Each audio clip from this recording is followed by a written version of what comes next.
जिनको तुम नाटी लगती हो, उनकी आंखें रोगग्रस्त हैं, उन्हें जरूरत है इलाज की, खुद अपने से लोग त्रस्त हैं। पुरखिनों से लोक पाया, गीत रचती जा रही हूँ, इसलिए मैं गा रही हूँ, इसलिए मैं गा रही हूँ। किताबों की खुशबू, शब्दों की गूंज और विचारों की इस भीड़ में आज हम आपको एक ऐसी लेखिका से मिलवाने वाले हैं जिनके विचार, जिनकी किताबें सिर्फ पढ़ी नहीं जाती बल्कि महसूस की जाती। बियॉन्ड द पेज आप देख रहे हैं, मैं हूं आपके साथ तनु शर्मा और आज हम जिस लेखिका की बात करने वाले हैं उनका नाम है आकृति विज्ञा। आकृति जी, स्वागत है आपका बियॉन्ड द पेज में। काफी समय लग गया, मुश्किल हुई आप तक पहुंचने में, आपकी ट्रेन लेट रही और आपके फैंस बड़े इंतजार कर रहे थे आपका। फाइनली हमें समय मिल गया है बात करने का। आपने 2 किताबें लिखी, आपकी अभी लेटेस्ट किताब आई है सुनो बसंती, और उससे पहले लोकगीत सी लड़की। मुझे ये जानना है कि बसंती और लोकगीत सी लड़की आखिर कौन? लोकगीत सी लड़की, सबसे पहले तो बियॉन्ड द बैच को मेरा ढेर सारा प्यार, और आप बहुत अच्छा कर रहे हैं, बहुत सारी शुभकामनाएं आगे के लिए भी। लोकगीत सी लड़की है, उसे लोगों ने लोकगीत सी लड़की बनाया है, क्योंकि अपनी जो मातृभाषा है, अपनी मदर टंग, उससे एक कनेक्शन रहा है। इसके कारण लोग कहते थे लड़की लोकगीत सी लड़की की तरह लगती है। तो कुमार पंकज जी के कहे की बात मैंने कनेक्ट किया, तो पहली किताब लव लेटर्स की आई। फिर मेरी एक कविता थी सुनो बसंती, जो काफी प्रचलित हुई, लोगों ने खूब पसंद किया। और सबसे बड़ी बात है कि उस कविता को हर तरह की सोसाइटी को प्यार मिला, रवायत से भी, कंटेम्पररी सोसाइटी से भी। तो लड़कियों ने कनेक्ट किया। मैं जहाँ भी जाती थी कहती थी बसंती दीदी आपका ऑटोग्राफ चाहिए। तो मुझे लगा कि एक राइटर के लिए इससे ज्यादा खूबसूरत बात नहीं होती है कि लोग उसको उसकी किताब के नाम से जाने। तो उन्होंने मुझे बसंती बुलाना शुरू किया और मैं बसंती हो गई। इन्होंने लोग किसी लड़की बुलाया, लोग किसी लड़की हो गई। अगर वो मुझे काजल बुलाए तो मैं काजल हो जाऊंगी, बादल बुलाए तो मैं बादल हो जाऊंगी। क्या बात। अब जब बसंती आई है तो बसंती आखिर लोगों को क्यों पढ़नी चाहिए और क्यों समझनी चाहिए? हाँ, सुनो बसंती में 108 कविताएं हैं, जिसमें खेतिहरों की, खरिहानों की, मजदूरों की, हर किसी की पीड़ा भी है, जीवन का उत्सव है, लोग के त्योहार हैं। मतलब मैंने सुनो बसंती के माध्यम से लगभग लगभग लाइफ की हर एस्पेक्ट को टच करने की कोशिश की है। इसमें मित्रों के लिए भी कविता है, प्रेमिकाओं के लिए भी है, पेड़ों के लिए है, नदियों के लिए है, मजदूरों के लिए है, वो लोग जिन्हें सुना नहीं गया और वो लोग जिन्हें लगातार सुना जा रहा है। तो इनके पक्ष मैंने एक किताब में रखने की कोशिश की। इसके अलावा एक स्त्री या पुरुष जब शहर छोड़ता है तो कैसा लगता है, मतलब जैसे जैसे मेरे जीवन की यात्रा चली है वैसे वैसे बसंती चली है। तो आप यूं महसूस करोगे कि बसंती अब पृथ्वी है और पृथ्वी से आप संवाद कर रही हैं। तो पृथ्वी के जो जो मुद्दे हो सकते हैं उन्हें मैंने इंक्लूड करने की कोशिश की। अच्छा, लव लेटर्स की अगर हम बात करें तो लोकगीत सी लड़की के काफी लव लेटर्स की आपने बात की है। आज के जो नॉर्मल लव लेटर्स है उससे कैसे अलग है? लोकगीत सी लड़की की लव लेटर्स इसलिए अलग है। अगर मैं तनु जी आपसे कहूँ कि उनको उनसे प्रेम है, वो उनसे मिलने गए या उन्होंने उनको चिट्ठी लिखी, तो ये बहुत छुपा छुपा के लिखने वाली बात हो जाती है। लेकिन लोकगीत सी लड़की जब अपने प्रियतम को पत्र लिख रही है तो वो ऐसे पत्र हैं जो पूरी दुनिया का कोई भी पढ़ के रिलेट कर सकता है। मुझे फोन आते हैं, वो कहते हैं आकृति अब मैं प्रेम में था और जब मैंने तुम्हारा पत्र पढ़ा तो वो समझ में आया प्रेम पॉजिटिव होने की चीज नहीं है, प्रेम बियॉन्ड द लेवल चीज।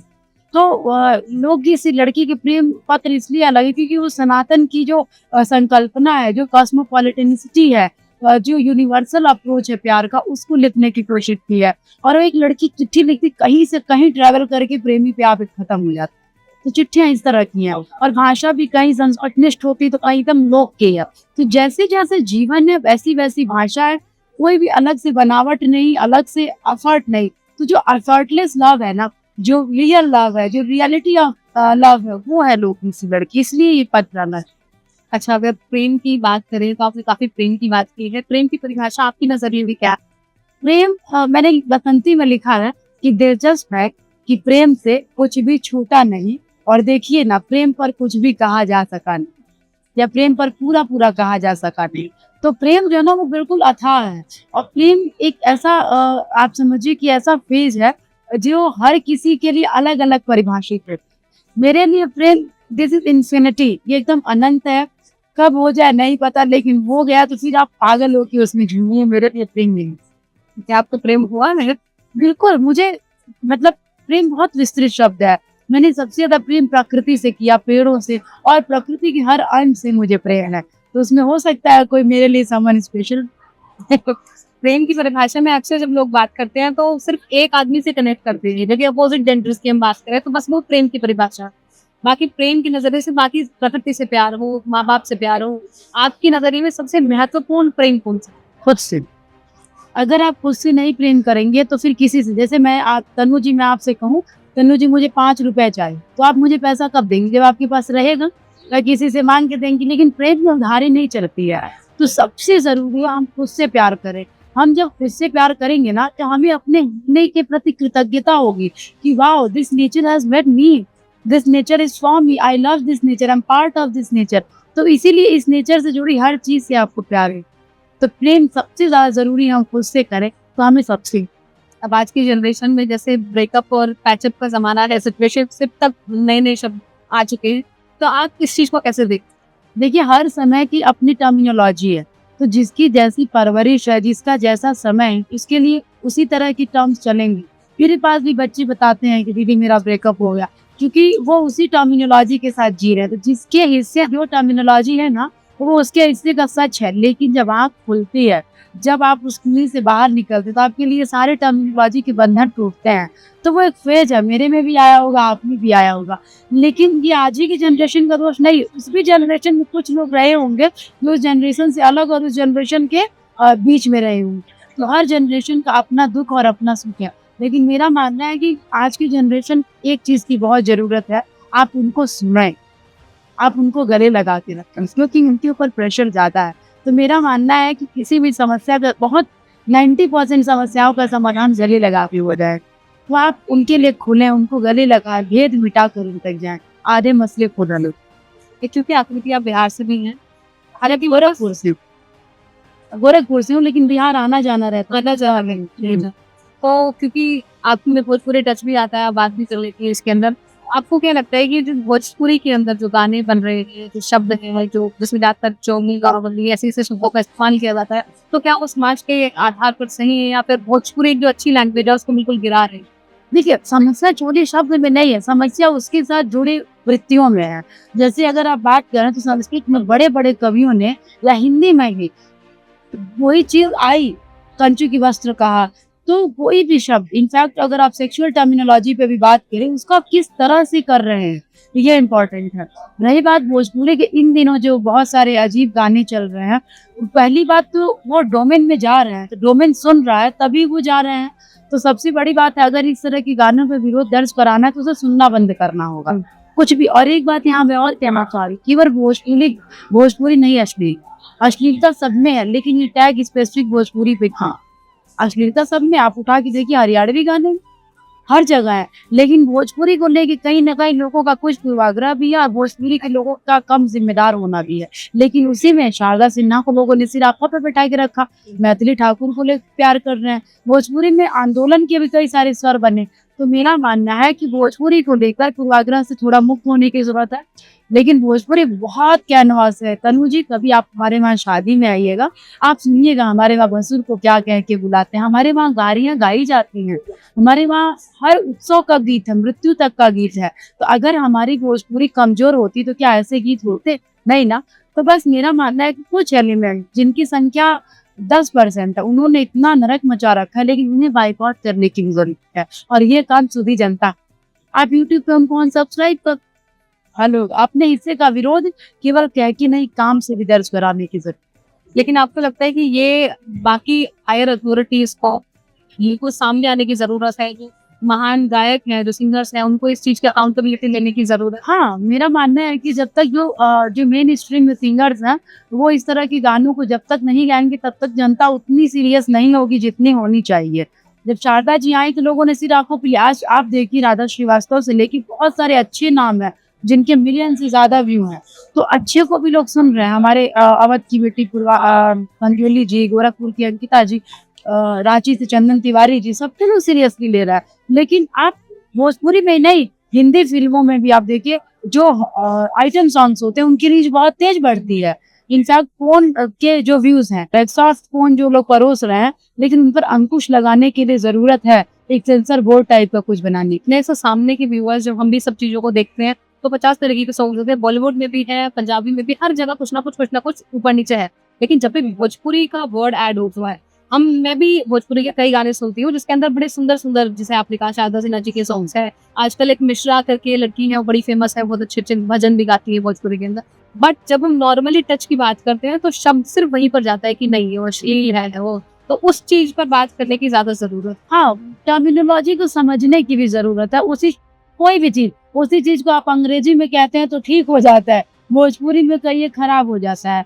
तो ये एक लॉन्ग प्रोसेसिंग है। जब हमारी भोजपुरी को मान्यता मिलेगी, या जब हमारी भोजपुरी पे लोग अध्ययन करेंगे, जब हमारे शब्दों का मतलब जानेंगे, जब हमारे शब्दों को सीरियसली लेंगे, तो समझ में आएगा भोजपुरी में ऐसे ऐसे शब्द। आप अब जैसे मान लीजिए मैं आपसे गले लगूं, मैं कहूँ आपको अखबार धरूं, इसका कोई विकल्प नहीं है किसी साहित्य में। आलिंगन भी उसके आगे बहुत कम है, लेकिन उसका लोग मतलब नहीं जानते। मैं आपको बताऊं, एक लड़की कह रही थी भासुर शब्द चीप साउंड होता। क्या चीप साउंड है? तो कुछ कुछ पूर्वाग्रह भी लोगों का है। तो थोड़ा सा अध्ययन किया, अब तो सिलेबस में भोजपुरी आ गया, पढ़ाया जा रहा है, तो धीरे धीरे लोग ठीक होंगे, लोगों के विचार बदलेंगे। तो आपकी कोई किताब आने वाले समय के अंदर भोजपुरी में आएगी? मेरी अगली 6 महीने में किताब पहली भोजपुरी की आ रही, जिसका नाम भी मैं डिस्क्लोज कर रही हूँ, जिसका नाम ललगुनिया है। ISBN लिया जा चुका है। मेरी पहली भोजपुरी किताब आ रही, बाकी पिछली जो है वो हिंदी में रही। इसके अलावा भोजपुरी में भविष्य में एक नाटक की भी योजना है, 2 बॉटनी की इंग्लिश में किताबें आएंगी और एक नॉवेल भी आ सकती है। तो आने वाले 2-3 सालों में मेरी 5-6 किताबें होंगी, और शायद शॉर्ट फिल्म प्रोडक्शन की तरफ भी हम मूव करें। चलिए, बहुत बहुत बधाई आपको आने वाली किताब के लिए। सुनो बसंती की अगर हम बात करें तो आपकी कविता बड़ी फेमस हुई है। मैं चाहती हूँ कि आप हमारे दर्शकों को वो कविता अपनी मुखारबन से सुनाए। सुनो बसंती एक कविता है, वो हर लड़की के जीवन के लिए इसलिए इम्पोर्टेंट था। आपकी लाइफ में किसी भी तरह कोई लड़की हो, तो आप उसको बताइए कि हम मच ब्यूटीफुल, तुम्हें किसी भी एक्स्ट्रा चीज की जरूरत नहीं है। कविता। सुनो बसंती हील उतारो, अपने मन की कील उतारो, नंगे पाँव चलो धरती पर, बंजर पथ पर झील उतारो। जिनको तुम नाटी लगती हो, उनकी आंखें रोगग्रस्त हैं, उन्हें जरूरत है इलाज की, खुद अपने से लोग त्रस्त हैं। सच कहती हूँ सुनो सावरी, तुमसे ही तो रंग खिले सब, ऊंचे स्वर में हंसती हो तो मानो सूखे फूल खिले सब। बिखरे बाल बनाती हो जब, इनको वाड़ा तिरछा करके, आस पास की सब चीजों को रख देती हो अच्छा करके। मुझे नहीं मालूम बसंती, उक्त जगत का कौन नियंता, पर तुमको अर्पित यह उपमा, स्वयं सिद्ध घोषित अभियंता। तुमने गढ़े स्वयं जो रूपक, शब्द नहीं वो आलम्बन है, अर्थों के मस्तक पर चढ़कर अक्षर कर लेते चुंबन है। जिनको तुम नीची लगती हो, उनकी सोच बहुत नीची है। सुनो बसंत। क्या बात, आपने बड़ी मोटिवेशनल ये कविता है। ऑफ कोर्स हर लड़की के लिए अपने कॉम्प्लीमेंट होने जरूरी है, और आपने बड़ी खूबसूरती से दर्शाया। यही लेखक की एक बहुत बड़ी परिभाषा है कि शब्दों को इस तरीके से पिरोते हैं कि हर चीज खूबसूरत लगने लगे। हालांकि अभी शायद आप वाराणसी में रह रही हैं जी, तो वाराणसी में सब लोग बात करते हैं काशी की, वाराणसी की। वाराणसी आपके लिए क्या है? मेरे लिए वाराणसी का कोई विकल्प नहीं, वाराणसी मेरी मोहब्बत है। मैंने इसमें बनारस के लिए कविता भी लिखी है अपनी किताब में। अरे भगवान, कुल्हड़ तक में उतर आता है बनारस। क्या बात। कहते हैं कि बनारस में जो कोई गया वो फिर वहीं का होकर रह गया, वहां से वापस नहीं आता है। ये मोहब्बत क्या ऐसा घर है ना कि आप आइएगा तो यहीं के होके रह जाइए। तो बनारस का कोई विकल्प नहीं है, खालिस मोहब्बत है। आप लोग भी जरूर बनारस आए, लेकिन हाँ त्योहारों के टाइम मत आए, बहुत दिक्कत है। मणिकर्णिका घाट वाले से वो चल रहा है, तो आप इस चीज को कैसे देखती है नवनिर्माण? हाँ, ये बहुत इंपॉर्टेंट क्वेश्चन है। और मणिकर्णिका में अभी जब हमारे छन्नूलाल मिश्र जी का निधन हुआ था, उस समय मैं मणिकर्णिका गई थी। एक बात बहुत जानना जरूरी है कि घाट से इतनी बदबू आ रही थी, तो इस समय मणिकर्णिका को कहीं ना कहीं पुनर्निर्माण की जरूरत है, वो हो रही। अब बनारस ऐसा है ना कि उसके हर तह में, हर सतह में इतिहास, तो कुछ भी बनाइएगा तो कुछ तो बिगड़ेगा। तो ये एक चीज है। लेकिन हाँ, ये जब पुनर्निर्माण करें, विकास करें, तो ये ध्यान करते हुए करें कि वहाँ के लोगों की भावना ना आहत हो, वहाँ की इम्पोर्टेंट जो वो मॉन्यूमेंट्स हैं उसको बचा के करें।